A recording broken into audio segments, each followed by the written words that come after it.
কোরবানি আসলে আমরা দেখি পশুর উপরে যে অত্যাচার হয়, ট্রাকের মধ্যে পশুগুলোকে আমি নিজে দেখেছি চোখের ভিতরে কাঁচামরিচ ঢুকিয়ে দেওয়া হয়েছে যেন না ঘুমায়।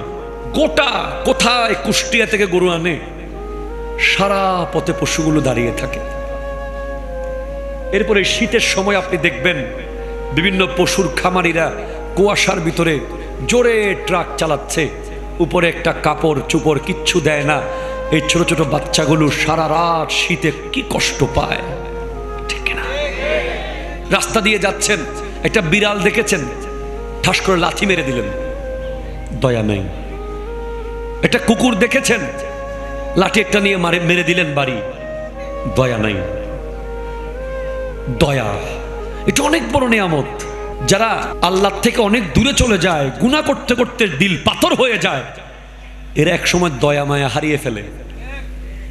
দেখতেছেন না, পৃথিবীর এমন একটা সময় ছিল যখন একটা মানুষকে একটা দিয়ে আঘাত করা তো দূরের কথা, কেউ হাতে নিলে দুনিয়ার মানুষ তাকে দেখতে আসতো।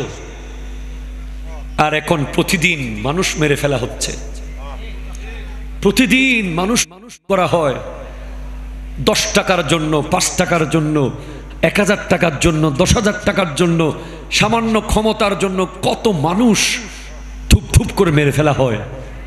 দয়া চলে গেছে, ঠিক কিনা বলেন? যার অন্তরে দয়া আছে সে শত্রুকেও দিয়ে আঘাত করার আগে 100 বার ভাববে। সে একটা পশুকে করার আগে তার কলিজা ধপধপ করে কেঁপে উঠবে। এই জন্য ওলি আল্লাহদের অন্যতম বৈশিষ্ট্য হলো দয়া। জোরে বলেন দয়ালু। দয়ালু হবেন, বাবা মার প্রতি দয়ালু হবেন, সন্তানের প্রতি দয়ালু হবেন, নিজের ড্রাইভারের প্রতি দয়ালু হবেন, ঘরের কাজের লোকের প্রতি দয়ালু হবেন, গরিবদের প্রতি দয়ালু হবেন। হ্যাঁ, শাসন করবেন, তবে কঠোর হবেন, লিমিটের বাইরে নয়। দয়া মায়া থাকতে হবে, ঠিক কিনা জোরে বলেন? তাহলে আল্লাহর 2টা গুণ গাফফার, সাত্তার। নবীজির 2টা গুণ রউফ, রহিম। এবার সিদ্দিক আকবরের 2টা গুণ থাকতে হবে, একটা হলো সাদেক, একটা হলো মুসাদ্দেক। সাদেক মানে সত্যবাদী, আপনাকে সদা সত্য কথা বলতে হবে। দুনিয়া আপনাকে ফাঁসির কাস্টে ঝুলিয়ে দেখ, এরপরেও মিথ্যার আশ্রয় নেওয়া যাবে না, সত্য।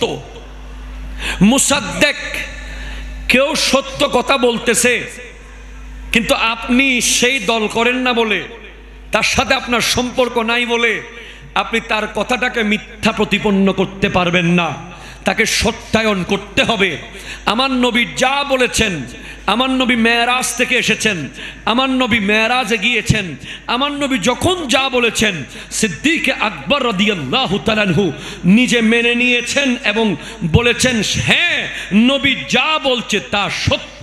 কোরআন বলছে ওয়াল্লাযী জাআ বিসসিদকি ওয়া সাদ্দাকা বিহি উলাইকা হুমুল মুত্তাকুন। জোরে বলেন না সুবহানাল্লাহ। সত্যের সত্যায়ন করতে হবে।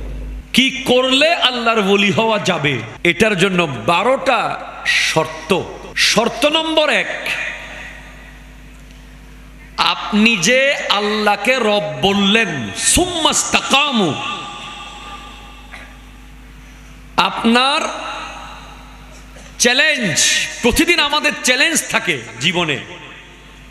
একজন ব্যবসায়ীর চ্যালেঞ্জ হলো আজকের দিনে আমাকে এত টাকার মাল বিক্রি করতে হবে। একজন লয়ারের চ্যালেঞ্জ হলো আমাকে এতগুলো মামলা ডিল করতে হবে। একজন অফিসারের চ্যালেঞ্জ তার অফিসের কাজ। একজন ব্যাংকারের চ্যালেঞ্জ আছে। প্রত্যেকের, আমরা এখানে যারা আছি আপন আপন জায়গায়, একজন ছাত্র, ছোট বাচ্চা, তারও একটা চ্যালেঞ্জ আছে যে আমার আগামীকালের স্কুলের হোমওয়ার্ক আমাকে শেষ করতে হবে, ঠিক কিনা বলেন তো? একজন মেকানিকেরও চ্যালেঞ্জ আছে। একজন ঝালমুড়ি বিক্রেতা যে ঝালমুড়ি বিক্রি করছে তারও একটা চ্যালেঞ্জ আছে যে আজকে আমাকে মিনিমাম 500 টাকার ঝালমুড়ি সেল করতে হবে। আমরা প্রত্যেকে চ্যালেঞ্জ নিয়ে বাঁচতেছি, প্রতিদিন আমরা চ্যালেঞ্জের মোকাবেলা করছি। তো একজন মুসলমানের চ্যালেঞ্জ চাকরি বাকরি, ব্যবসা বাণিজ্য, এ সবগুলোর বাইরে একজন মুসলমানের প্রধান চ্যালেঞ্জ হলো, যেটা প্রধান চ্যালেঞ্জ, বাকিগুলো সব নফল, ফরজ চ্যালেঞ্জ হলো আল্লাহকে যে রব বলেছি সেই কথার উপরে অটল থাকতে পারা, কোনোভাবেই যেন আল্লাহর ইচ্ছা, রাসূলের দেখানো পথের বাইরে না যাওয়া। এটা সবচেয়ে বড় চ্যালেঞ্জ। সুম্মাস্তাকামু, ইস্তিকামত, কওমুন মাদ্দা থেকে, যার অর্থ হলো শক্তিমত্তা, অনেক বেশি মজবুত শক্তিশালী হতে হবে। এটা মনের শক্তি লাগবে, বডির শক্তি না, ইমানের শক্তি, ইশকের শক্তি, মুহাব্বতের শক্তি। যে শক্তি এত মজবুত পাহাড় হতে হবে। আল ইস্তিকামাতু ফাওকাল কারামত, ইস্তিকামতের অবস্থান কারামতেরও উপরে। আওয়াজ ধরে হন না বাজি সুবহানাল্লাহ। আপনি একটা কথা মনে রাখেন, ইস্তিকামত মানে অটল থাকা, আর কারামত হলো অলৌকিক ঘটনা। অলৌকিক, একজন মানুষ পানির উপর দিয়ে হেঁটে চলে যাবে, একজন মানুষ আকাশে উড়বে, একজন মানুষ আগুনের উপর দাঁড়িয়ে থাকবে। এটার চেয়ে আরো উপরে হলো একজন মানুষ ঈমানের উপরে অটল থাকবে। আমি আপনাকে একটা উদাহরণ দিয়ে বুঝাই। খাজা মঈনুদ্দিন চিশতি রহমতুল্লাহ আলাইহি যখন ভারতে আসলেন, পিতৃরাজ যখন পানি বন্ধ করে দিছে, পানি খেতে দেবে না, উজু করতে দিচ্ছে না, পানি খেতে দিচ্ছে না, পানি নিতে দিচ্ছে না, তো খাজা গরিব নওয়াজ কি করলেন?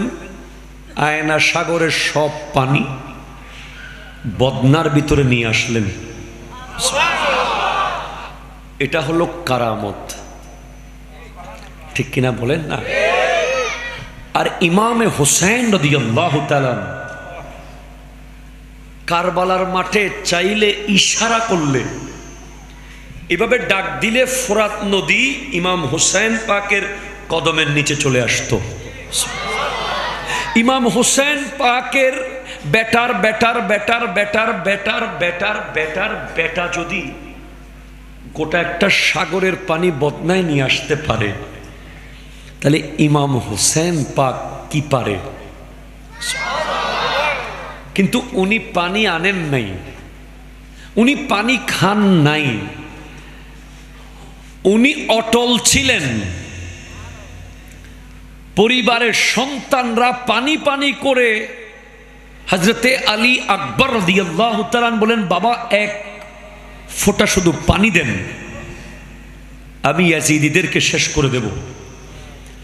বলে, বাবারে পানি খাবো না, পানি নাই, পানি নানাজানের সাথে হাউজে কাউসার খাবো, আমার জিব্বাটা চুষতে পারিস। নানা জান আমি হুসাইনের জিব্বায় ঠোঁট মোবারক লাগিয়েছিল, আমাকে চুমু দিয়েছিল।